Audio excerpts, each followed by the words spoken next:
Hi, my name's Pam. You guys might have seen me roaming around with my Grace Kids t-shirt on. I have been working at Gracegate for 2.5 years now, loving it. Such a great team, and it's great to be working with a group of Christians. Basically, my Christian journey started when I was 16, when my mum's hairdresser suggested that my sister and I go along to her son's youth group. And so my sister and I nervously went along because we'd never been exposed to anything like that. And I met a boyfriend there, and so did she. And my boyfriend was the one who gave me my first Bible and just introduced me to God. And I remained strong in my faith. I was with him until we moved to New Zealand. And my plan was to just move to New Zealand and go back to South Africa.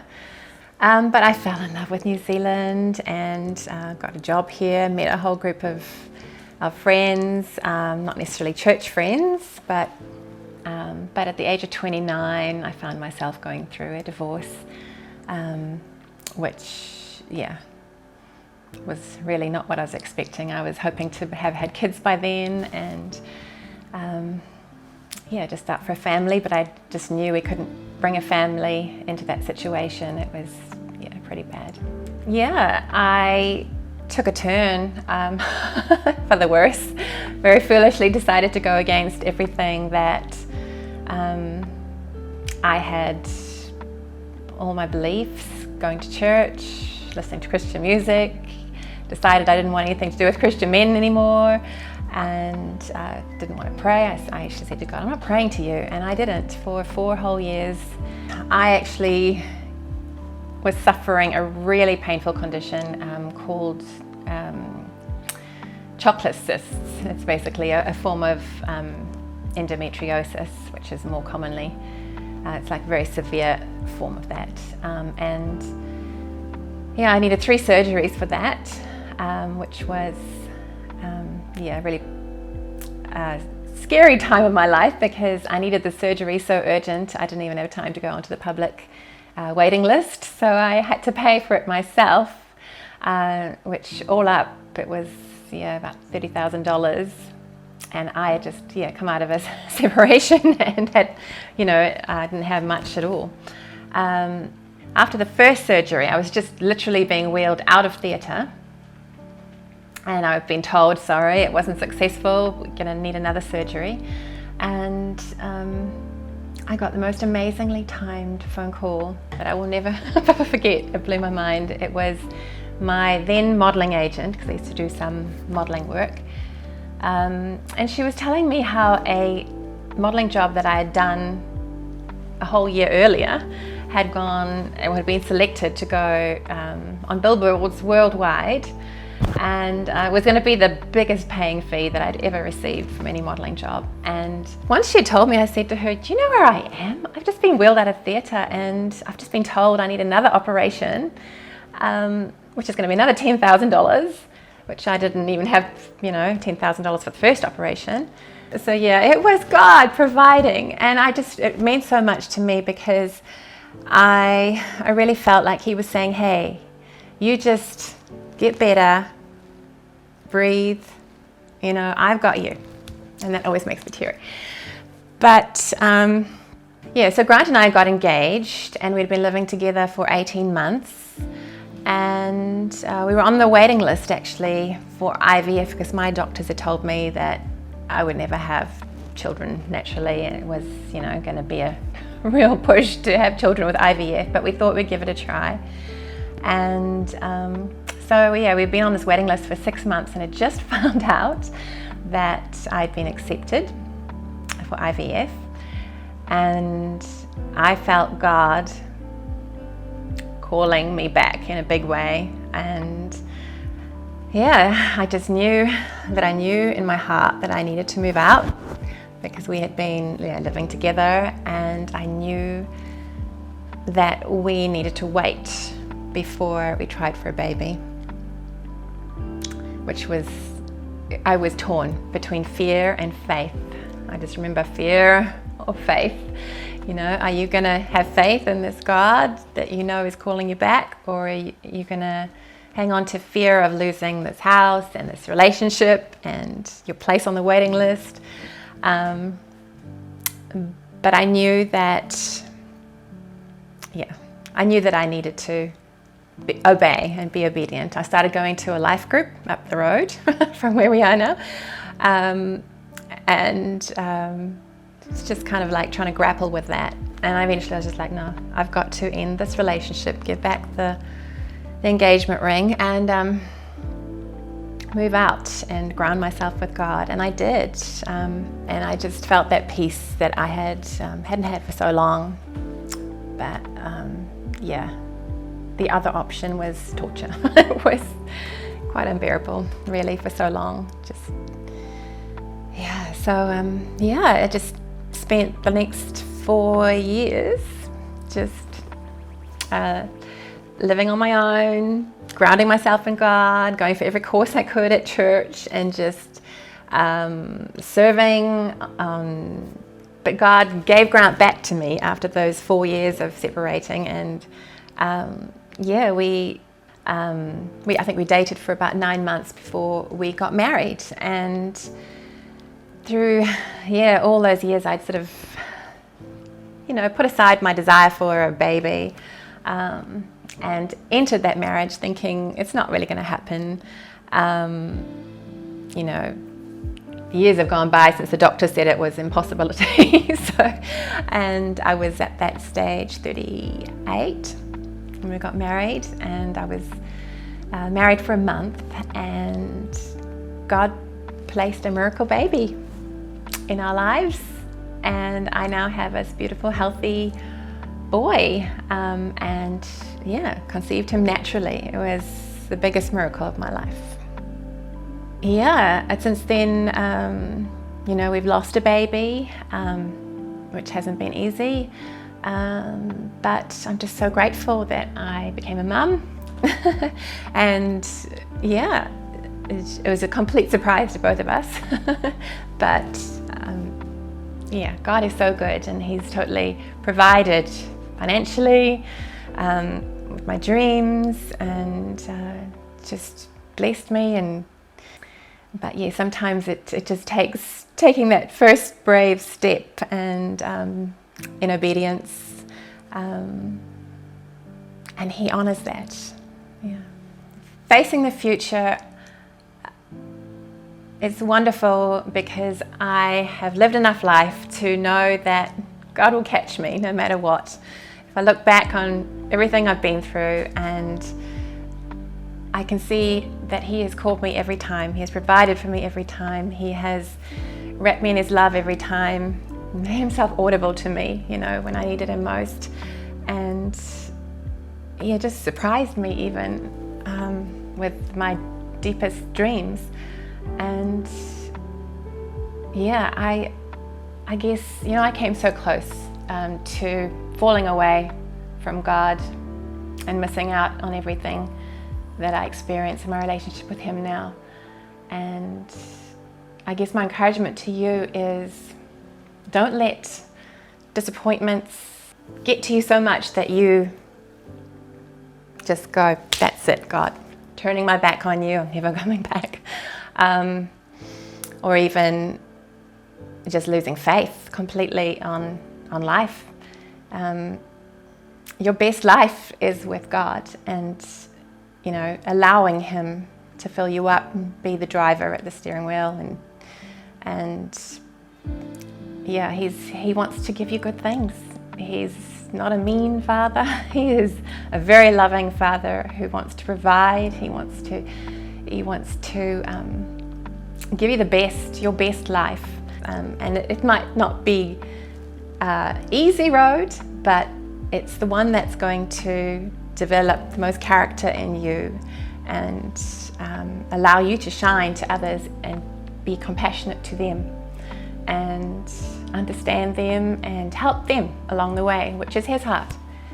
And that, I think, is the biggest message from my journey that I've learnt, is choose to have faith. Don't follow fear. Fear is not of God.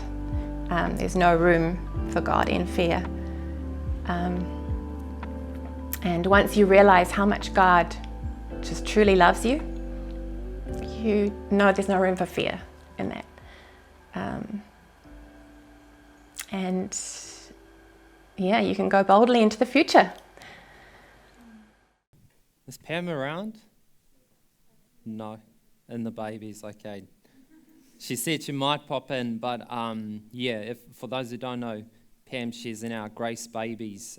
She serves there, and powerful story just about faith, about God showing up, and also about God not showing up at different times. And I think it's so relevant for all of us, because I think her faith story probably echoes a lot of our faith stories, how they look. And so today I want to just share with you for a few minutes, and I want you to go in deep contemplation and thought about this word called faith. What is faith? How does it look like for you? Gracegate, our whole approach about what we do here is based upon faith, this belief, this trust in a God that we can't physically see, but in a God who is incredible and who can do some incredible things in and through our lives. So what does faith look like for you today? If you had to put faith on a scale, and you had to say maybe between 1 and 10, how would your faith look? How would you rate it? How would your faith in God look? Thanks, guys. Maybe the best or simplest way to describe faith is just if we translate it, and this is like in its most simple term of trust. How's your trust going in the context of God? How are you doing with trusting God?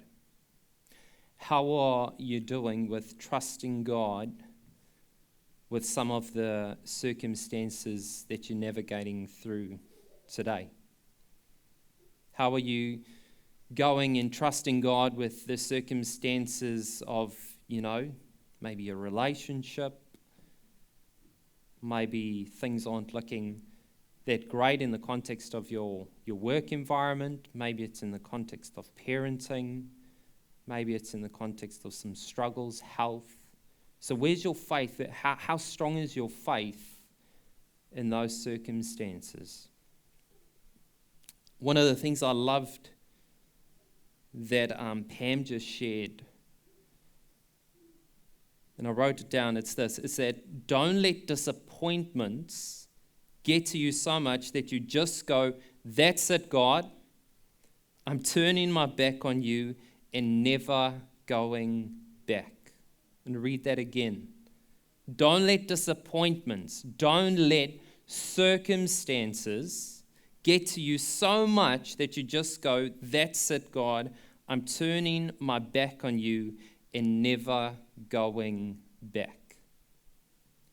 The reason I want to bring this up today, and I want us to think about faith, and I want to think about these circumstances that all of us have to navigate each and every day, is because I feel this is where a lot of us lose our faith. This is where a lot of us, like Pam shared her story about, being married, and then she went through this divorce, and that was like, hey, God, that's it. I'm not turning to you anymore. I'm not speaking to you anymore. How could you allow this to happen? And today I want to kind of share with you that I feel there's kind of probably two things that really erode our faith really quickly. And one is probably the lifestyle decisions that, eventually impact what we believe if we're walking in a different direction. And the other thing that I think is so important is some of these unexplainable circumstances where God doesn't seem to do what we think God ought to do.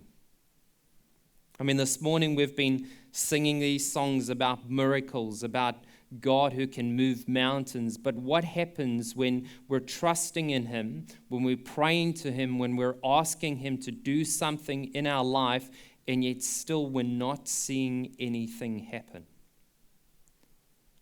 Today I want to speak to you about what we phrase circumstantial faith. Circumstantial faith. It's where we see God, but only in the context of the circumstances that are happening around our life, and we put our faith and our trust in those circumstances. When things are going well, when things are working out pretty good, our faith on the rating would be strong. We'd say, hey, everything's going good. But when things happen that we don't think should happen, or we've been praying about and they're not happening, we kind of, our faith wavers, right? We lose faith. Can you relate? Do you understand what I'm saying? I thought maybe the best way to share this, and I don't know how this can go down because this could go horribly wrong as I speak today, but it's kind of, this is our faith journey, and picture this as our faith, like it's strongest in the center, right? On a solid foundation. But the circumstantial faith is probably when I bring it to the edge. Is that good? When it's there, right? When we place our faith on the edge, on the circumstance. And there's many ways we do it. I might move it in just a bit so we don't all get anxious.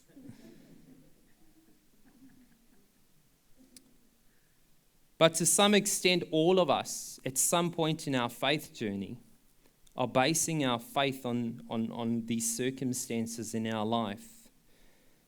And whether our faith is strong or weak, it doesn't really matter, but we're placing our faith on how our circumstances are looking around us. We have maybe some conceptions of who God is. We have false understandings of who God is. We may see God as this bodyguard God, right? He's the security guy kind of following me around everywhere, and it's this understanding of that, like nothing bad will happen to me because God is my bodyguard, right? But if you've done life, you know that, hey, even if I place my faith in God, things still happen to me, right? Life isn't always fair. We go through times that are difficult. Maybe it's this concept that, we place our faith on the circumstances of a time frame where we're asking God to do something and we want to see Him do it now, right? We're praying for something in our life. It could be some simple prayers like, hey, help me pass in that exam that I've got, or help me not to stress today as I go in for that interview. And I'm dependent on how that all turns out is where if our faith will actually grow or if it will waver and actually fade. And maybe it even gets to the bigger things where we're praying about our future partner. We're praying about the addiction that we're struggling with. We're praying and asking God, I really need you to show up now. And when we don't see God show up, our circumstantial faith wavers and it's really fragile. And just anything that we don't see or hear from God makes this fall off and our faith crumbles. Have you been there? Have you experienced that? I have. There's been seasons in my life where I can remember one where I was praying for a future partner. And I was praying about this girl that I thought, hey, we should really be together. This is the one. This is the person I want to spend the rest of my life with. And guess what? Things didn't work out. And I was gutted, and I was like, God, like maybe if I pray a bit more, maybe if I do, better in my relationship with you, you'll make this work out. But guess what? It never worked out. And today I'm grateful because I've got someone so much better. But that visual of just seeing, that circumstance there, like my faith wavers when God, hey, why didn't you answer? Why didn't you work this out? We've all been there. We've been praying for stuff. Maybe currently today you're praying for stuff. You're believing in a God who can do the impossible, but yet you're not seeing him do it in this time frame that you're expecting him to do it in. Maybe it's in the context of hearing from God.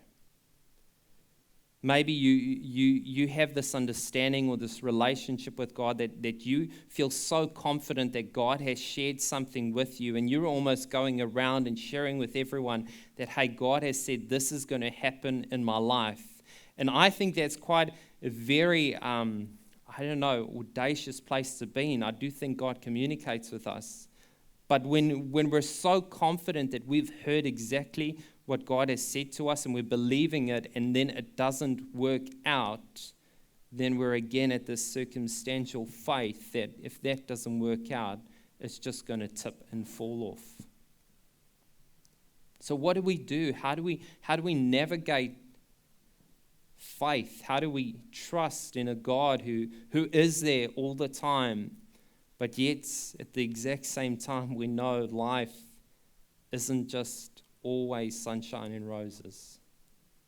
It was interesting listening to Pam's story because she browsed over some great losses. Really, in just this short 10-minute video, really it's been a lifetime of ups and downs, of pain, of loss, of grief. And where's God in all of that? And it's easy for us in those moments to place our faith on our circumstances and move away from God.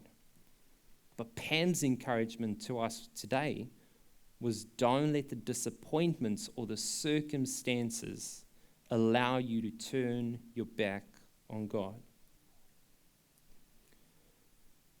One of the other things I think we place our circumstantial faith on is sometimes when we come to church on a Saturday, when we have, the lights dimmed and the music's pumping and we hear powerful stories and we hear great words from the Bible and we leave inspired.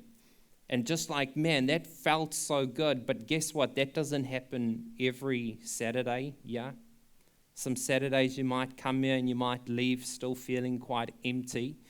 And if we're basing our faith on that circumstance, on that feeling, we've got to be careful because that circumstantial faith is fragile. It's fragile. And at some point it's going to fall off. And I guess another thing that kind of really pulls us away from our trust in God is the pleasures of life. There's so many great pleasures out there that generally are kind of harmful for us, but it looks so good. It's packaged so good. And the pleasures of life will distort what is really healthy for us. And when we pursue that wavers in the context of our faith in our belief. You see, today I want to try and help you understand, as Jesus followers, as Christians, where we place our faith in. We place our faith in not our circumstances, not even on our prayer life and what God is going to answer or not answer in that time frame. But we place our faith, and it's foundational right here in the center, and it's based upon an event. It's based upon an event. It's based upon a person who actually lived on this earth, proclaimed that he was God, that people saw him, people experienced his compassion, people experienced his healing. People saw that there was something different in this person called Jesus, and then that this person who was proclaiming to be God then would actually take his life and actually say, hey, I'm going to lay down my life for you.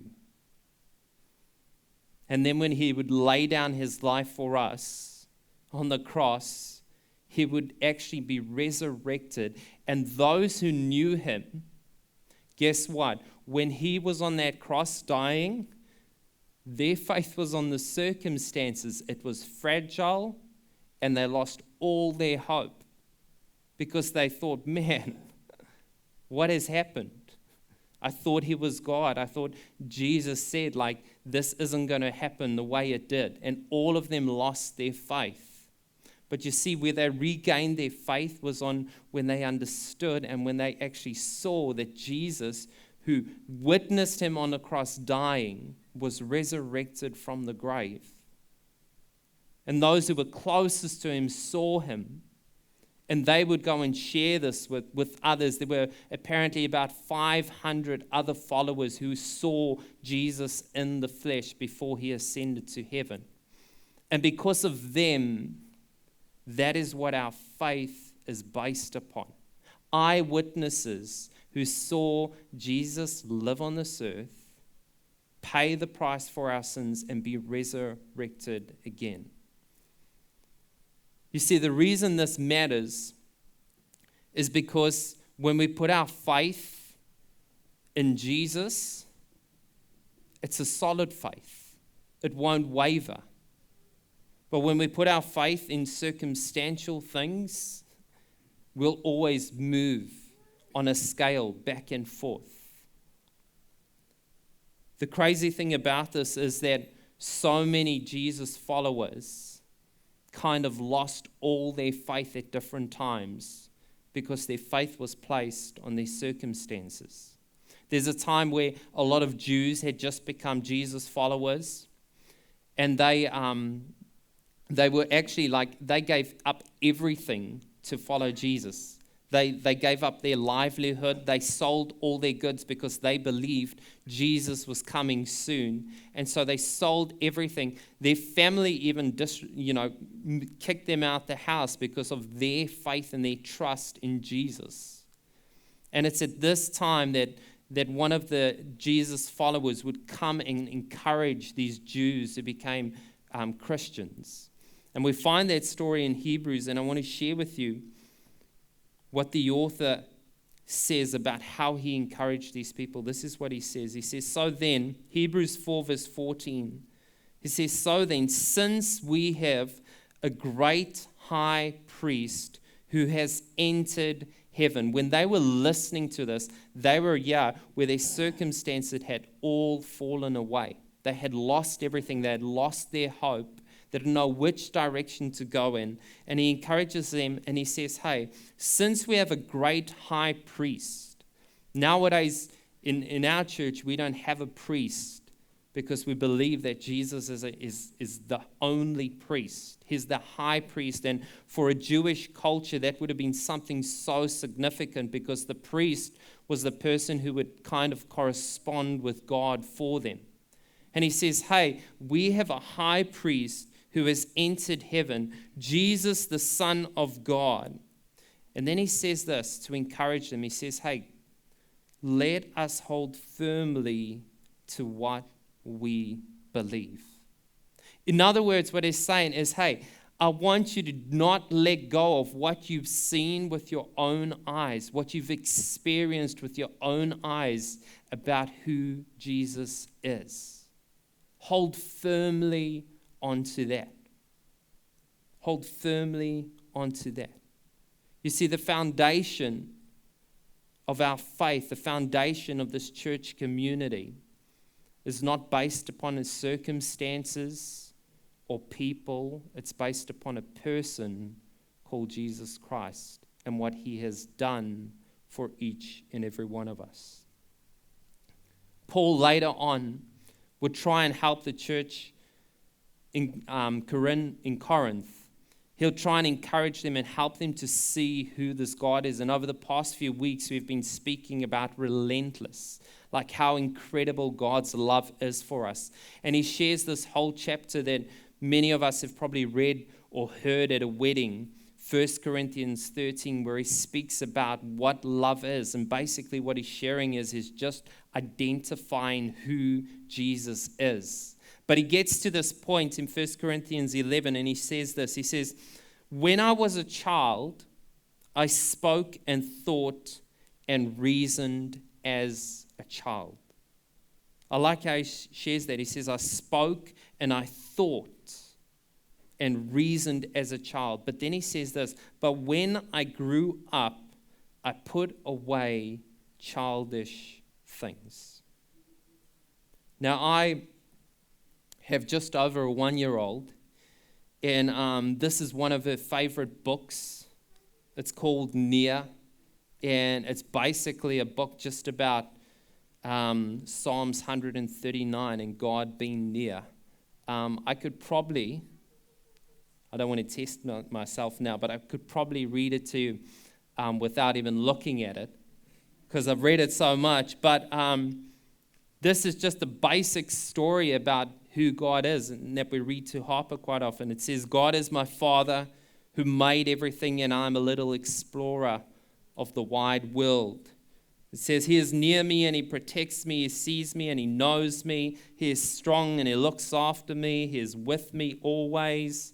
However far I go, he is always near me. I could climb the biggest mountain. I could fly to the highest star. I could dive into the deepest sea. I could sail far, far away to the North Pole. God would still be there. I could trek through jungles, ride through deserts, zoom as fast as light. God would still be there. Even in the dark at night, he is still with me there. He stays close to me and he won't ever leave me. Because I am his little child and he loves me. Isn't that cute? Guess what? That's all true. That is all true. And it's who God is. It's really who God is. It's what God is about, and about being a God for each and every one of us. But as Paul is echoing, he says, hey, when I was a child, I spoke and thought and reasoned as a child. But when I grew up, I put away childish things. I think what Paul's actually trying to communicate with us is, hey, my faith might have been as a young person, on the edge based upon circumstantial stuff, but hey, now I'm really putting it based upon a person, and I'm growing up in faith knowing that no matter what the circumstance is, I'm trusting in who Jesus is. I mean, maybe today if we had to read this book for ourselves, it would look a lot different, right? It might be something like, however far I go, he is always near me. I could climb the biggest mountain, or maybe when I'm feeling isolated and lonely, surrounded by hundreds of people, and I'm bearing the pain of trauma and the difficulties of life, I know that God is still there. Maybe it's a better adult version. It's like, hey, I know that, that God can bring healing, but honestly, I've been praying for it and I haven't seen it. I haven't seen it. I've actually experienced loss. I've experienced pain. I've experienced my loved ones passing. But even in that, I'll know that God is near. You see, it's a whole different concept when we've been through life and we're growing now and where we're at now. And we're trusting in a God who is still near, but our circumstances have changed. But our God hasn't. Paul would then go on and he says this, now we see things imperfectly. He says, like puzzling reflections in a mirror. And I love this because what Paul's trying to help us understand is I don't get it all. I don't comprehend how God is working. And in the concept here of a mirror, their concept of mirrors was made out of probably like a hard metal. And so it wasn't as clear as our mirrors are today. So it was this distorted picture. And basically what he's saying is like, I don't get it all. I don't understand how God works exactly. But that's the good news. That is what faith is all about. And then he says that all that, he says, but then we will see everything with perfect clarity. He's speaking about a time where although we don't understand everything now, he says there's going to be a time where we'll see everything perfectly. We'll understand how everything works. And it says, all that I know now is partial and incomplete, but then I will know everything completely, just as God now knows me completely. You see, there's going to be a time where we'll be able to understand exactly the way how God works, who God is. If you've put God in a box and you think you understand everything about him, you're wrong. He's bigger than our understanding. We can't grasp his uniqueness. We can't grasp everything there is to know about him. And one of our core values here at Gracegate is we value discovering, because we know we will never know enough about who God is, the way he works.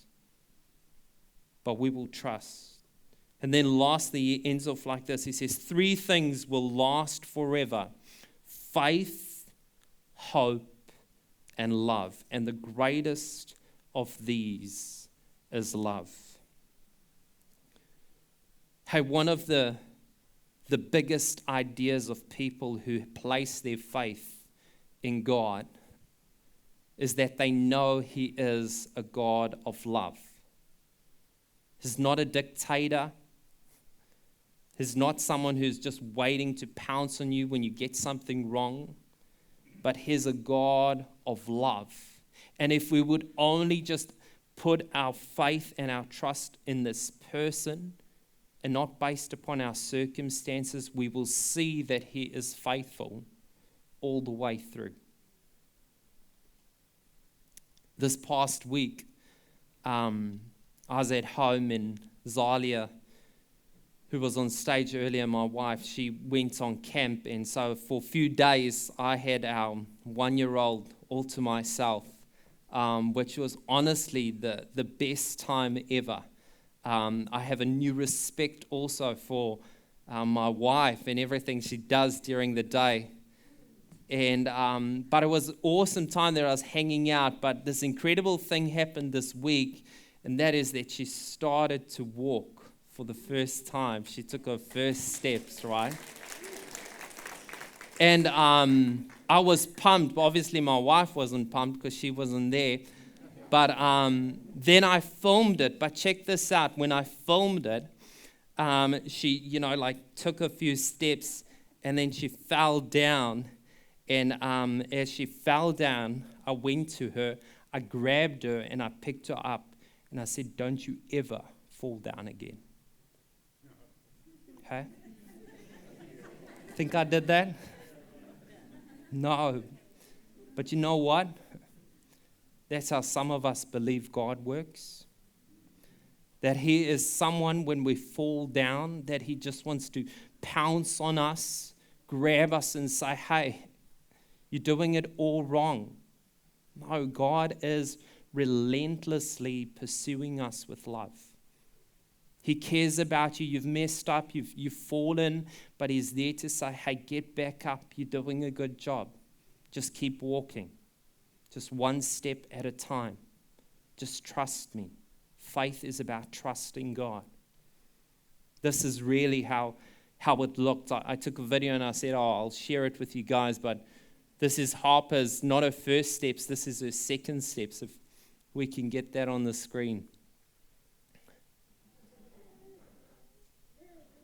Good job.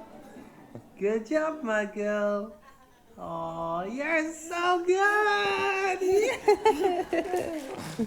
Oh, I love you. You're getting so good. You're gonna. It was cute, but now it's not that cute because she's just going everywhere. But hey, God sees you. He cares about you. He's worried about every step that you take. And He really wants to change your perspective, to stop looking around you, stop looking at your circumstances, and just trust Him. Trust Him through the pain. Trust Him through the process. Just know that He is faithful. He is a faithful God. I mean, if He sent His only Son to come and pay the price for our sins so that all of us can experience eternity with Him, He's about being on our team.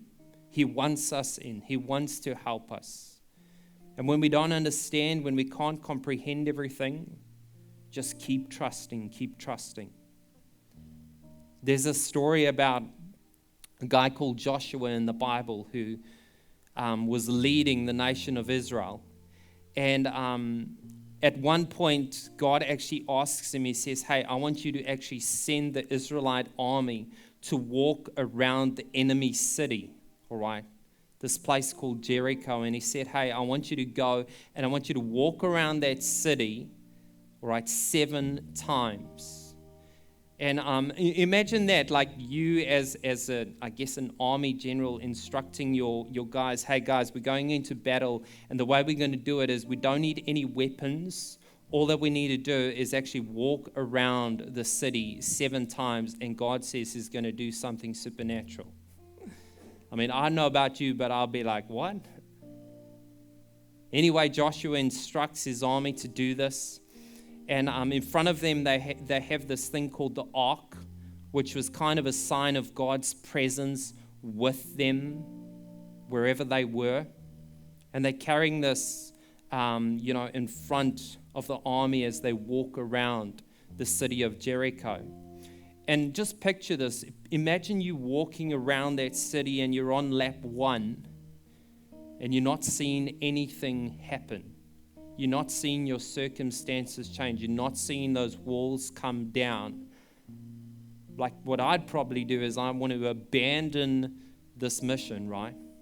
Because this doesn't sound like a safe strategy that God has placed us in. Is he really just putting us there to die? On lap 2, lap 3, lap 4, you're still not seeing anything happen. Lap 5 and lap 6, you've still not seen anything happen. Imagine the conversations between everyone. Imagine, because all of their thing would be on circumstances, right? That God isn't faithful. Is this really going to happen? But those who actually said, hey, we're going to place our faith in God and trust Him. And they walk around the 7th time. And as they walk around the 7th time, these walls just come falling down. Something supernatural just happens. And some of you are going through some struggles in life and you just keep walking, but you don't know, you want to give up. Circumstances aren't changing, and all I want to encourage you to do is just keep walking step by step. There's a God who loves you, who cares about you, who wants to pick you up when you fall. Just keep walking. God is faithful today, and He'll be faithful in the future, no matter what we go through in life. God, today, we trust in You. We trust in the person of Jesus Christ. We thank You for the price that He paid for our sins, that we can be in relationship with a God who is so much bigger than our brains can even fathom, God. Help faith to constantly be that, to be placing our faith and trust in a God who is so huge, who sees the beginning from the end, who understands our hurts and our pain and empathizes with us, who brings compassion, who brings people into our lives when those things happen. God, I pray that whatever, battles we're facing, I pray that we'll continue to fight the faith, that we'll continue to walk and trust in You, God. I pray that, when circumstances change, that it won't waver our faith, but that would actually encourage us to trust in You more and know that You are faithful and there's got to be some reason for this. So God, whatever our struggles, our battles are today, we're laying it down and saying, hey God, just take this. We're trusting you as a God who is there for us, who's near us, who loves us with an everlasting love. We're trusting you today, God.